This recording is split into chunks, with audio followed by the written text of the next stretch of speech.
السلام عليكم ورحمة الله. برحب بالجميع في كل مكان. أهلا بكم في حلقة جديدة من حلقات كوليكشن. برحب بكل متابعي القناة. احنا كنا على القناة قدمنا الحذاء بأشكال وتصاميم وغرز مختلفة زي ما احنا شايفين مع بعض. اللي بيشوفنا لأول مرة أو بيتابعنا وما شافهمش معانا يقدر يشوفهم ويعرف طريقتهم خطوة بخطوة، وهيلاقي اللينكات أسفل الفيديو ده في الديسكريبشن بوكس.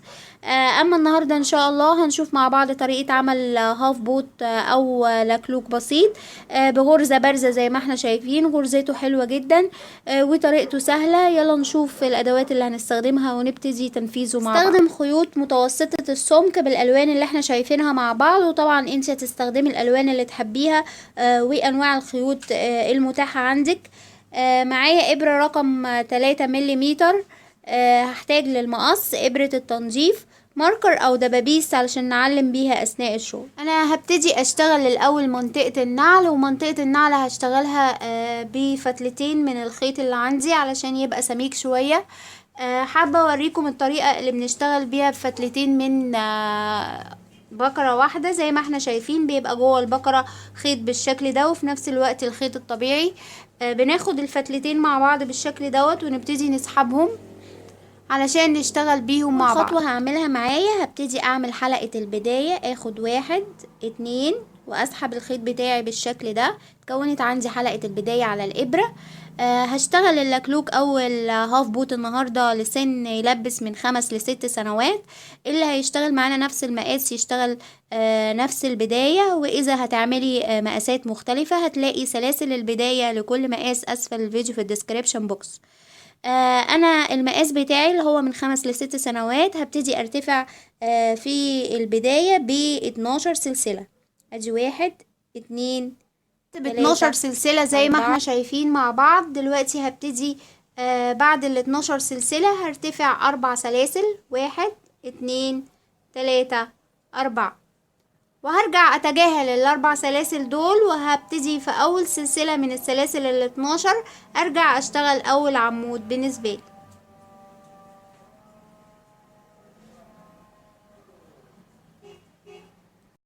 بعد كده هوت هبتدي اشتغل في كل غرزة من الغرز الموجودة معايا. هشتغل غرزة عمود بلفة. هلف الابرة بتاعتي وهدخل في الغرزة اللي بعد كده على طول هشتغل عمود، وفي كل سلسلة من على السطر هشتغل غرزة عمود بلفة لحد اخر غرزة، وهشتغل فيها 6 عواميد في الغرزة الواحدة.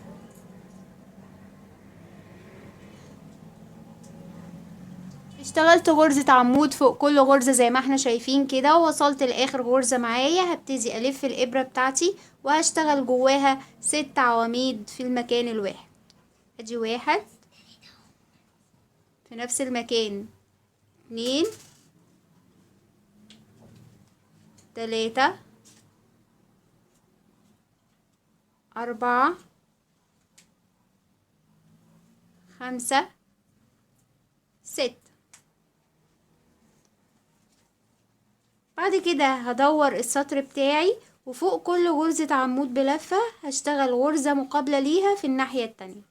هلف الابرة بتاعتي، وفي الغرزة اللي بعد كده هاخد اول عمود في الجهة ديت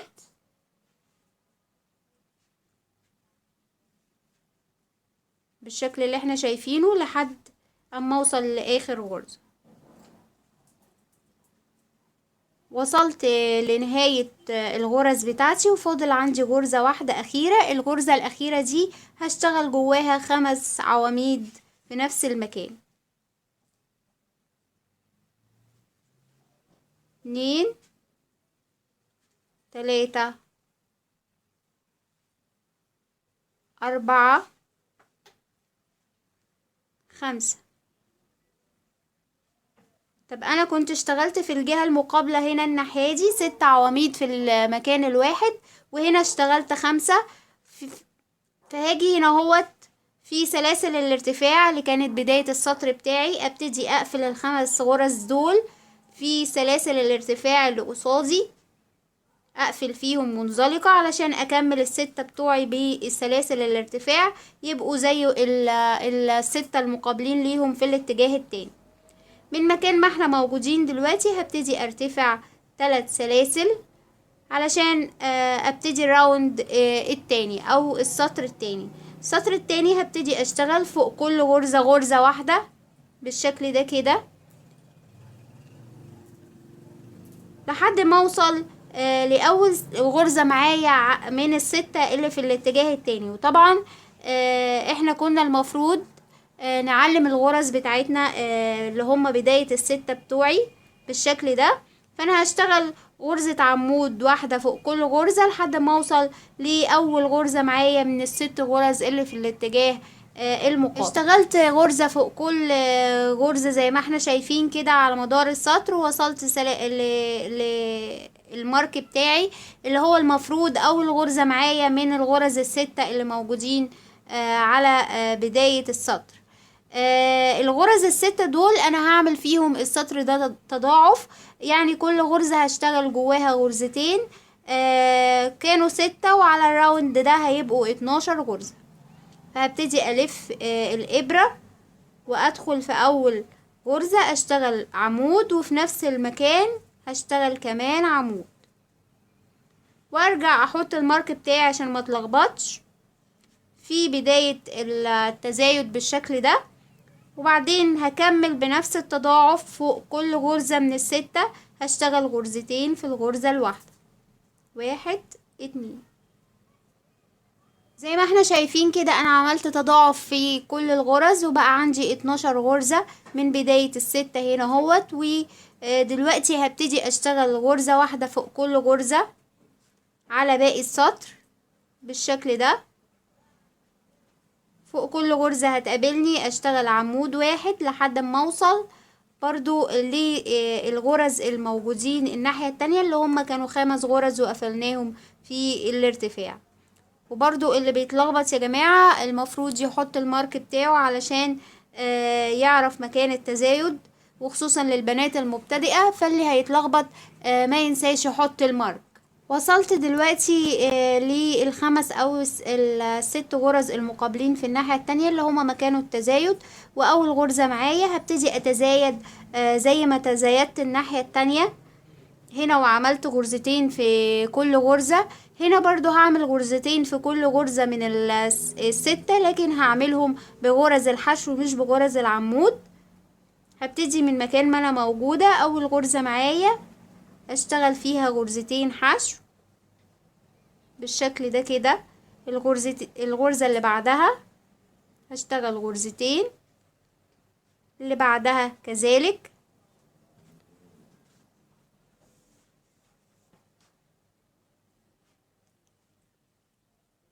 لحد ما اوصل للارتفاع بتاعي بالشكل ده كده. انا ليه هنا بتزايد بغرز الحشو؟ عشان عايزة مساحة النعل تبقى هنا ازيد من هنا، يبقى هنا كنزة شوية اللي هي تبقى منطقة الكعب. فبنتزايد بس مش بغرزة العمود بلف بالشكل ده كده. معايا اخر غرزة اشتغلتها خلاص، وصلت للارتفاع. هعمل ايه دلوقتي؟ هبتدي في سلاسل الارتفاع اقفل منزلقة عشان انهي الراوند بتاعي بالشكل اللي احنا شايفينه كده. دلوقتي هبتدي للراوند التالت ارتفع 3 سلاسل، وبرضو هشتغل غرزة فوق كل غرزة لحد ما اوصل للمارك اللي موجود معايا اللي هو في بداية التزايد. من ما انا موجودة هنا هلف الابرة بتاعتي، وفي كل غرزة ادخل اشتغل غرزة عمود بلف. اشتغلت غرزة فوق كل غرزة زي ما احنا شايفين، ووصلت للمارك بتاعي اللي هو مكان التزايد. وفي السطر ده او في راوند 3 برضو هعمل نفس التزايد في كل غرزة من الغرز اللي فيها تزايد. هعمل غرزتين في الغرزة الواحدة. فدي اول غرزة كان فيها المارك، هبتدي اعمل فيها غرزتين عمود بالشكل ده كده. وبرضو منساش ان انا احط المارك بتاعي لو انا هرجع اتزايد تاني، لكن انا الحقيقة مش هتزايد السطر الجاي. بس اللي هيتزايد اكتر من سطر هيحط العلامة بتاعته تاني. من مكان ما احنا موجودين هنا هبتدي اشتغل في كل غرزة غرزتين لحد ما انهي غرز التزايد وابقى على السطر في الجهة المقابلة. نهاية التزايد بتاعي زي ما احنا شايفين مع بعض، ودلوقتي هبتدي اشتغل غرزة فوق كل غرزة لحد ما اوصل للتزايد اللي في الجهة المقابلة. من مكان ما انا موجودة هبتدي اشتغل غرزة عمود واحدة فوق كل غرزة ولحد المارك اللي في الناحية التانية. زي ما احنا شايفين اشتغلت غرز فردية بالشكل ده، ووصلت للمارك اللي فيه التزايد اللي هما تزايد غرز الحشو. هبتدي دلوقتي اعمل نفس التزايد، فهخش في غرز الحشو اعمل غرزتين. عملت التزايد بتاعي زي ما احنا شايفين مع بعض، لكن رجعت اشتغلته بغرز العواميد بلفة. يعني التزايد اللي كان هنا فيه بغرز الحشو اشتغلته انا في الراوند ده بغرز العواميد بشكل عادي. في كل غرزة حشو اشتغلت عمودين، مش بغرزة الحشو بقى لكن بالعواميد. ليه انا عملت كده؟ لاني الراوند اللي جاي انا مش هعمل اي تزايد، وبالتالي ده اخر صف معايا فيه تزايد، فاشتغلته بعواميد عادي. دلوقتي وصلت لسلاسل الارتفاع، هبتدي اقفل منزلقة بالشكل ده كده، ومن مكان ما احنا موجودين هنا هرتفع للسطر الجديد 3 سلاسل. في السطر الجديد ده انا هبتدي اشتغل، لكن زي ما احنا شايفين هبتدي اشيل الماركات بتاعتي طالما مش هتزايد تاني، مش هحتاجها بالشكل ده. ومن مكان ما احنا موجودين هبتدي زي ما احنا شايفين كده اقلب السطر بتاعي. شايفين يعني انا كنت على الجهة دي كده، لا انا هخلي ده وش النعل لتحت بالشكل ده كده. ومن مكان ما انا موجودة هشتغل برضو غرز عواميد بلفة، لكن غرز العواميد بتاعتي هاخدها في الباك لوب للغرزة بالشكل ده. شايفين هدخل في الباك لوب اشتغل غرزة عمود بلفة، وعلى مدار السطر هشتغل في الباك لوب او في الفتلة الخلفية بس للغرزة، وهلف بالسطر كله بدون اي تزايد. فوق كل غرزة هشتغل غرزة واحدة. نهاية الشغل في الباك لوب زي ما احنا شايفين كده. ووصلت لسلاسل الارتفاع بتاعتي. هبتدي دلوقتي اقفل الراوند بمنزلقة في سلاسل الارتفاع كده. شايفين بقى ده شكل النعل بتاعي بالشكل ده كده. هبتدي دلوقتي من مكان ما انا موجودة، علشان انا هشتغل بلون تاني انهي الشغل بتاعي واخد سلسلة تأمين كده. هرفع الخيط وهبتدي اقصه. المرحلة دي هبتدي اتخلص من زوائد الخيط اللي جوه النعل بتاعي بالشكل ده قبل ما اوصل للخيط الجديد. دلوقتي من مكان الكعب، وزي ما قلنا في مكان احنا تزايدنا فيه في صف بغرزة الحشو هنلاقيه اقل شوية في العرض من الجهة التانية. هنيجي من عندها نتني النعل بالشكل ده، وهبتدي في المنتصف الغرزة اللي في المنتصف اوصل الخيط بتاعي بالشكل ده كده.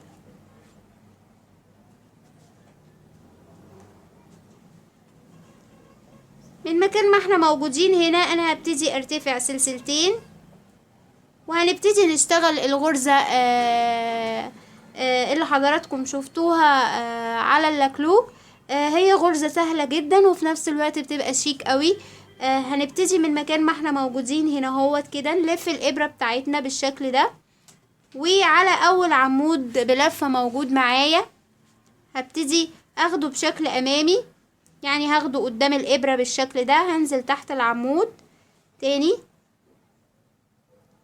من مكان ما احنا موجودين، ارتفعت سلسلتين، وهبتدي الف الابرة بتاعتي وانزل تحت العمود اللي بعد اللي عليه الدور على طول بالشكل ده. اسحب الخيط واشتغل غرزة بريد امامي بالشكل ده كده، غرزة عمود عادية خالص، وبعدين الف الابرة بتاعتي. وشايفين في الغرزة اللي بعدها على طول هشتغل فيها بشكل عدل. شايفين في مكان الغرزة فوق هعمل غرزة عمود عادية، وهكرر ابتدي الف الابرة بتاعتي. وطبعا العمود ده هسيبه لاني اشتغلت فوقه، فهشتغل في العمود اللي بعده على طول. اروح اشتغل غرزة بريد امامي بعمود بلفة بالشكل ده كده، وبعدين الف الابرة والغرزة اللي بعد العمود اللي انا اشتغلته على طول اشتغل فوقه بشكل طبيعي جدا غرزة عمود. وهكرر الف الابرة، هسيب العمود اللي اشتغلته فوقه في العمود اللي جنبه، هنزل من تحته كده اخده قدام الابرة واشتغل بريد امامي، وبعدين الف الابرة وفي الغرزة اللي بعده على طول هشتغل فيها بشكل طبيعي فوق في مكان الغرزة. وعلى مدار السطر كله هعمل كده عمود هاخده بريد امامي بالشكل ده، وعمود اللي بعده على طول هشتغل فوقه غرزة عمود في مكان الغرزة الطبيعية، وهكرر على مدار السطر. طبعا العمود اللي بشتغل فوقه ما برجعش اخده عمود امامي تاني، لا باخد اللي بعده على طول بالشكل ده كده، وعلى مدار السطر ولحد ما اوصل لسلاسل الارتفاع مرة تانية. اشتغلت اخر غرزة معايا بريد امامي بالشكل دوت، وفاضل معايا غرزة واحدة على السطر. هبتدي دلوقتي اشتغل فيها بشكل عادي في مكان الغرزة الطبيعية بالشكل ده، وبعدين وصلت لسلاسل الارتفاع هبتدي في اول سلسلة اقفل منزلقة عشان انهي السطر بتاعي. من مكان ما احنا موجودين هنا هبتدي ارتفع للسطر الجديد سلسلتين بالشكل ده كده، وبعدين هبتدي اشتغل نفس الغرزة، الف الابرة بتاعتي، وشايفين اول غرزة معايا فيها بريد امامي بالشكل ده هعمل عليها بريد امامي، اول غرزة تحت الابرة على طول، بعدين الف الابرة بتاعتي وفي الغرزة اللي بعدها فوق في مكانها الطبيعي هشتغل بشكل طبيعي عمود. هكرر طبعا العمود خلاص هسيبه وهروح على العمود الامامي على طول هشتغل غرزة بريد امامي بالشكل ده، الغرزة اللي بعده على طول هشتغل فوقها بشكل طبيعي، هسيب العمود اللي اشتغلت فوقه هروح على البريد الامامي، وهكرر على مدار السطر كله لحد سلاسل الارتفاع مرة تانية. اشتغلت السطر بتاعي وبقى بالشكل اللي احنا شايفينه كده، وقفلت بيه منزلقة في سلاسل الارتفاع ونهيت السطر. بداية من السطر ده هبتدي قبل ما ارتفع للسطر الجديد اعلم لنفسي واخد مساحة الوش اللي انا محتاجاه. زي ما احنا شايفين بتبتدي تتني النعل بتاعك، وبداية من وش النعل بتبتدي تعدي واحد العواميد الامامية عواميد البريد الامامي، ادي عمود واحد اتنين تلاتة اربعة خمسة ستة سبعة 8 أعمدة، وحطيت العلامة بتاعتي. وطبعا الكلام ده هتعمليه في الجهتين وتعدي الغرز هنا وهنا علشان يبقوا متطابقين. وبقت القطعة معايا بالشكل اللي احنا شايفينه كده. هبتدي من مكان ما انا موجودة هشتغل السطر الجديد، وهشتغل بنفس الطريقة لحد ما اوصل للمارك اللي فيه العلامة، فهبتدي ارتفع سلسلتين وهشتغل بشكل طبيعي. العمود اللي عليه الدور العمود الامامي بالشكل ده هبتدي اخده بشكل امامي، وبعدين الغرزة اللي بعده بشكل طبيعي، وهمشي بنفس الطريقة لحد ما اوصل للمارك.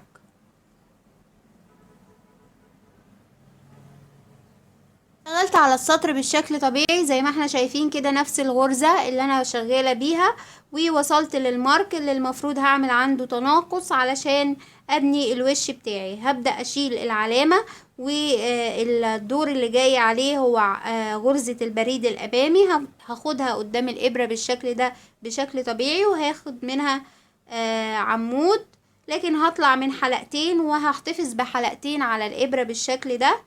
الف الابرة تاني وهاخد الغرزة اللي بعدها اللي هي بشكل طبيعي في مكان الغرزة، لكن هخرج من حلقتين وهيفضل معايا 3 حلقات على الابرة هاخدهم كلهم، وكده ابقى عملت اول تناقص، وارجع احط العلامة بتاعتي تاني في الغرزة اللي عملت فيها تناقص كده. بالشكل ده هبتدي امشي بنفس الطريقة لحد ما اوصل للمارك اللي في الجهة التانية. هعمل ايه دلوقتي؟ اللي عليه الدور هو العمود الامامي. هاخد عمود امامي بالشكل ده، لكن هطلع من حلقتين وهخلي حلقتين على الابرة. الف الابرة واخد الغرزة اللي بشكل طبيعي واطلع من حلقتين، برضو معايا 3 حلقات بالشكل ده كده. هكرر الدور على البريد الامامي، اخد منه حلقتين بس، وبعدين الدور على الغرزة الطبيعية هاخد منها حلقتين بس بالشكل ده، ومعايا 3 حلقات هاخد بنفس التناقص ده. هبتدي امشي لحد ما اوصل للمارك التناقص. وصلت للمارك اللي في الجهة التانية، هبتدي اشيل المارك والدور على غرزة البريد الامامي بالشكل ده. هاخد منها حلقتين وهحتفظ بحلقتين، الف الابرة والدور على الغرزة الطبيعية هاخد منها حلقتين، هيتبقى 3 هاخدهم كلهم، وتبقى دي الغرزة الأخيرة اللي أنا عملت فيها تناقص. هرجع أحط فيها العلامة بتاعتي بالشكل ده، وبعدين همشي طبيعي لحد ما أوصل لسلاسل الارتفاع تاني. من بداية من هنا مفيش أي تناقص، همشي على الغرز بشكل طبيعي زي ما أنا كنت شغالة. فغرزة البريد الأمامي اللي عليها الدور بالشكل ده هشتغل فوقيها بريد أمامي، والغرزة العدلة هشتغل فوقيها وبشكل طبيعي لحد اما اوصل لنهاية السطر. قلت اخر غرزة على السطر. دلوقتي في سلاسل الارتفاع هبتدي انهي السطر بتاعي، وهشتغل منزلقة بالشكل ده كده زي ما احنا شايفين. بدأ الوش ياخد كيرف معايا. اوكي، هبتدي امشي بنفس طريقة السطر اللي مشيته ده، همشي بشكل عدل وطبيعي على الغرز لحد المارك، وبداية من المارك من اول هنا لحد المارك اللي في الناحية التانية هعمل تناقص، وبعدين بشكل طبيعي لحد سلاسل الارتفاع. من مكان ما انا موجودة هبتدي ارتفع سلسلتين وهمشي بنفس الطريقة اللي عليه الدور، غرزة البريد الامامي وبعد كده الغرزة العادية. وصلت للغرزة اللي قبل المارك بالشكل ده، وهبتدي الف الابرة. شايفين في عمود اهو، هبتدي اشيل المارك بتاعي واخد عمود، اسيب حلقتين على الابرة، وبعدين اخد اللي بشكل طبيعي وبرضو هاخد حلقتين، والتلاتة هيتبقوا معايا على الابرة اخدهم كلهم بالشكل ده، وهحط العلامة بتاعتي في الغرزة اللي فيها التناقص بالشكل ده كده، وهكمل بنفس الطريقة. هبتدي عمود امامي هاخد منه حلقتين ويتبقى حلقتين، الغرزة الطبيعية هاخد منها حلقتين هيتبقوا 3 على الابرة اخدهم كلهم، وبنفس التناقص ده لحد ما اوصل للمارك الناحية التانية هشيله واشتغل بنفس الطريقة، وهرجع احطه في اخر غرزة اشتغلت فيها تناقص. اشتغلت بنفس التناقص لحد ما وصلت للمارك، شلته واشتغلت مكانه تناقص ورجعت حطيته تاني. من بعد المارك هنبتدي نشتغل بشكل طبيعي، غرز طبيعية من غير اي تناقص، عمود امامي وعمود عادي بالشكل ده لحد ما اوصل لنهاية السطر بتاعي. انتهى السطر بتاعي بالشكل ده، وارتفعت سلسلتين للسطر الجديد، وبرضو همشي بنفس الطريقة لحد ما اوصل للمارك عشان اعمل اخر تناقص موجود معايا على اللكلوك. من مكان ما انا موجودة هشتغل بشكل طبيعي، عمود امامي وغرزة طبيعية ولحد علامة التناقص. اشتغلت ووصلت للعلامة بتاعتي زي ما احنا شايفين كده، وفي السطر ده هبتدي اتناقص في جميع الغرز اللي على الوش مع بعض لحد العلامة بالشكل اللي احنا هنشوفه مع بعض. من مكان ما انا موجودة واشتغلت اخر غرزة قبل العلامة، شلت المارك بتاعي وهبتدي اخد الغرزة اللي عليها الدور بشكل طبيعي بالشكل ده. هخرج من حلقتين وهيتبقى عندي حلقتين، هلف الابرة تاني واخد الغرزة اللي عليها الدور فوق بشكل عدل كده. هخرج من حلقتين ويتبقى معايا 3 حلقات، هسيبهم على الابرة، الف واخد العمود الامامي اللي عليه الدور بالشكل ده، واخد منه بس حلقتين والباقي معايا الف، واخد الغرزة الطبيعية واخد منها بس حلقتين، وبعدين الف غرزة البريد الامامي خدت منها حلقتين بس. يبقى انا باخد كل الغرز معايا اطلع منهم من حلقتين بس، والباقي بيفضل معايا زي ما هو. غرزة البريد الامامي بالشكل ده كده، وبعدين الغرزة العادية بنفس الطريقة كده لحد ما اوصل للمارك بتاعي. اخرج من حلقتين، باقي معايا بالشكل ده كده. اخرج كل واحدة باخدها عليها الدور سواء امامية او عدلة، بخرج من حلقتين والباقي معايا على الابرة زي ما هو. معايا غرزة بريد بالشكل ده كده، هاخد حلقتين والباقي معايا غرزة عدلة، والكلام ده لحد اما اوصل للمارك اللي في الناحية التانية. وصلت للغرزة البريد الامامي اللي قبل المارك على طول، ودلوقتي هبتدي اشيل المارك عشان اشتغل الغرزة اللي قبله والغرزة اللي كان فيه المارك كمان. هاخد حلقتين، وكل الحلقات اللي معايا، شايفين كل الحلقات اللي معايا على الابرة واحتفظت بيها دي. دلوقتي بعد ما وصلت لمكان المارك اللي في الناحية التانية واشتغلت مكانه، هبتدي اخد الخيط بتاعي واخرج منهم كلهم بالراحة كده عشان ما يقعش مني اي خيط او اي غرزة. اخد الخيط، هيبقى اسهل بالنسبة لك لو تخرجي حلقتين حلقتين بالشكل ده كده.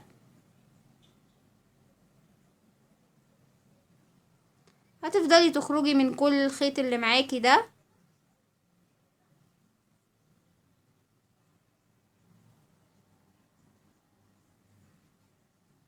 شايفة معايا اخر حلقات اهي، اخر حلقة بالشكل اللي احنا شايفينه كده. شايفين قفل معايا الوش ازاي؟ هبتدي دلوقتي من مكان ما انا موجودة هشتغل بشكل طبيعي. انا بقيت على الجزء التاني بالشكل ده. هبتدي اقفل على الكلام ده كله بسلسلة بالشكل ده كده. بعد ما قفلت بسلسلة كده هبتدي اشتغل بشكل طبيعي بقى على بقية الغرز اللي كانت عندي اللي عليها الدور. هي الغرزة اللي بشكل عدل بالشكل ده كده، هاخد عليها عمود طبيعي، وبعدين الغرزة البريد الامامي. هرجع اشتغل بشكل طبيعي وخالص لحد ما انهي السطر بتاعي، غرزة فوق كل غرزة. وصلت لنهاية السطر، والمفروض ان اقفل منزلقة في سلاسل الارتفاع، بس انا حابة اشتغل الاطار اللي فوق بلون منطقة النعل، وهرجع اشتغل بالخيط البني تاني. طبعا اللي مش هيغير الخيط مش هيمر بالخطوة ديت. هبتدي اشتغل المنزلقة عشان انهي السطر بتاعي، بس هاخد الخيط او اللون الجديد بالشكل ده كده وهشتغل بيه هو المنزلقة عشان اوصل الخيط بتاعي. وهقص الخيط الاخضر بالشكل ده، هعقده بس عقدة خفيفة كده مع الخيط الجديد، وهبتدي اشتغل الاطار من اللون البني. من مكان ما انا موجودة هرتفع للسطر الجديد سلسلتين، وهمشي بنفس الطريقة فوق العمود الامامي، عمود امامي بالشكل ده كده.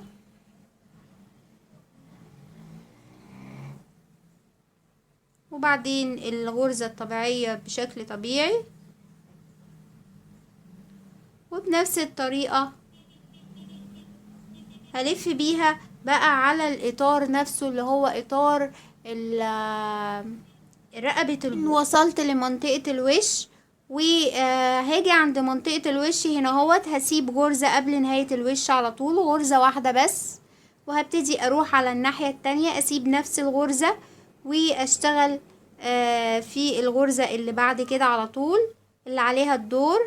هي غرزة طبيعية هشتغلها طبيعي بالشكل ده كده، وبعدين الغرزة اللي عليها الدور هي البريد الامامي، وهلف بشكل طبيعي على الغرزة لنهاية السطر، وهبتدي اقفل منزلقة.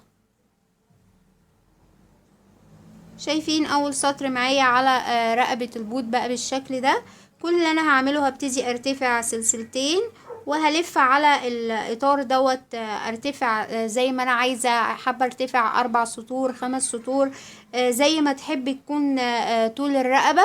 انا هرتفع بالسطور. كل نهاية سطر بتاخدي منزلقة وترتفعي سلسلتين وتلفي بالسطر لحد شايفين معايا اشتغلت 4 سطور من اللون البني على حواف الرقبة بالشكل ده، وهبتدي انهي الشغل بتاعي. وبقى معايا الكلوك او البوت بالشكل ده. المرحلة ديت بعد اما نهيت وقصيت الخيط بتاعي بالشكل ده، هبتدي اقدمه في ابرة التنظيف علشان انضف كل زوايد الخيط اللي موجودة معايا. بدخلها في الشغل بسيط كده بالشكل ده كده، واتخلص من زوائد الخيط اللي موجودة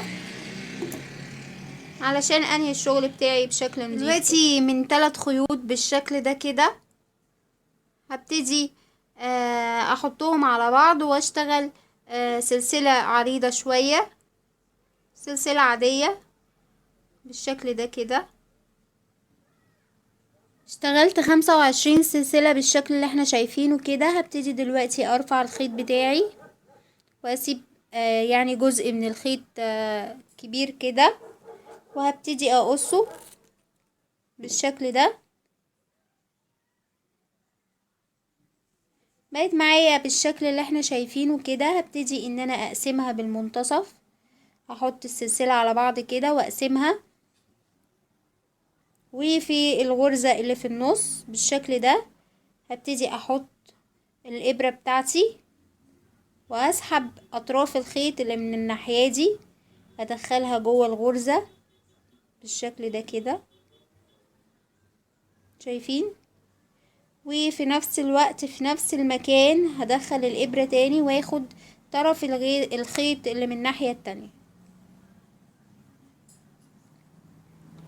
بقيت عندي بالشكل اللي احنا شايفينه كده، في يونكة بسيطة جدا. دلوقتي على حواف اللكلوك بتاعي شايفين مكان ما انا سبت غرزة من هنا وغرزة من هنا قبل ما اقفل منطقة الرقبة. علشان اقفل منطقة الرقبة ضيقة انا بسيب سلسلة من هنا او غرزة من هنا وغرزة من هنا، بتعمل 7 كده. هنقفلها وفي نفس الوقت نكون ادينا شكل جمالي للكلوك. هنبتدي في نفس ال7 دي في الغرزة اللي قبل ال7 على طول واللي بعد ال7 ابتدي ادخل اطراف الخيط، واحدة من هنا وواحدة من الناحية التانية. بنفس الطريقة هدخل الابرة بتاعتي واخد اطراف الخيط اللي في الناحية دي بالشكل ده كده،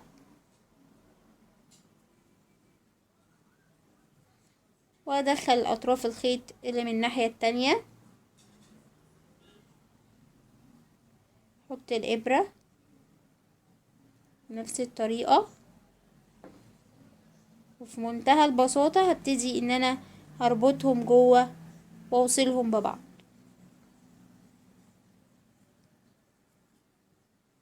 هعقدهم كويس،